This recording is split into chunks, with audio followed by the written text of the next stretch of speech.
ಅಜ್ಜಿ ಮತ್ತು ಕೋಳಿ. ಒಂದು ಹಳ್ಳಿಯಲ್ಲಿ ಒಬ್ಬ ಮಮತೆಯ ಅಜ್ಜಿ ವಾಸಿಸುತ್ತಿದ್ದಳು. ಅವಳು ತುಂಬಾ ಸರಳ ಜೀವನ ನಡೆಸುತ್ತಿದ್ದಳು. ಅವಳಿಗೆ ಒಂದು ಚಿಕ್ಕ ಮನೆ ಮತ್ತು ಬೆಳೆಗಳು ಇರುವಂತಹ ಹೊಲ ಮತ್ತು ಒಂದು ಬಿಳಿ ಕೋಳಿ ಮಾತ್ರ ಇತ್ತು.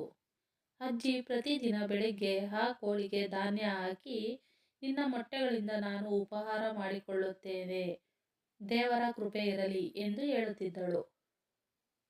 ಕೋಳಿಯು ಅಜ್ಜಿಯ ಮಾತು ಕೇಳಿ ಪ್ರತಿದಿನ ಒಂದು ಮೊಟ್ಟೆ ಇಡುತ್ತಿತ್ತು. ಅಜ್ಜಿ ಅದನ್ನು ಮಾರಾಟ ಮಾಡಿ ತನ್ನ ಜೀವನ ಸಾಗಿಸುತ್ತಿದ್ದಳು. ಒಂದು ದಿನ ಕೋಳಿ ಮಾತನಾಡಿತು.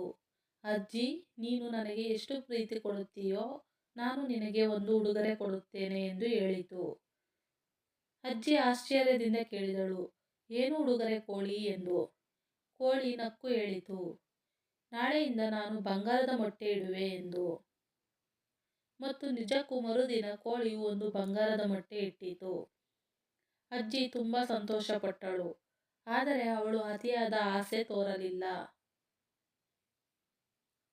ದೇವರು ಕೊಟ್ಟದ್ದನ್ನು ಧನ್ಯವಾದದಿಂದ ಸ್ವೀಕರಿಸಬೇಕು ಎಂದು ಮನಸ್ಸಿನಲ್ಲಿ ಭಾವಿಸಿದಳು.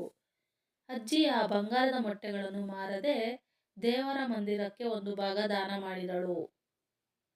ಉಳಿದ ಹಣದಿಂದ ಹಳ್ಳಿಯಲ್ಲಿ ಬಡವರಿಗೆ ಊಟ ಕೊಡಿಸಿದಳು.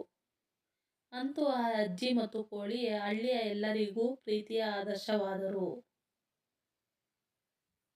ಆಸೆ ಕಡಿಮೆ ಇದ್ದರೆ ಜೀವನ ಸುಖವಾಗುತ್ತದೆ. ಕೃತಜ್ಞತೆ ಮತ್ತು ದಯೆ ಇದ್ದರೆ ದೇವರ ಕೃಪೆ ಸಿಗುತ್ತದೆ.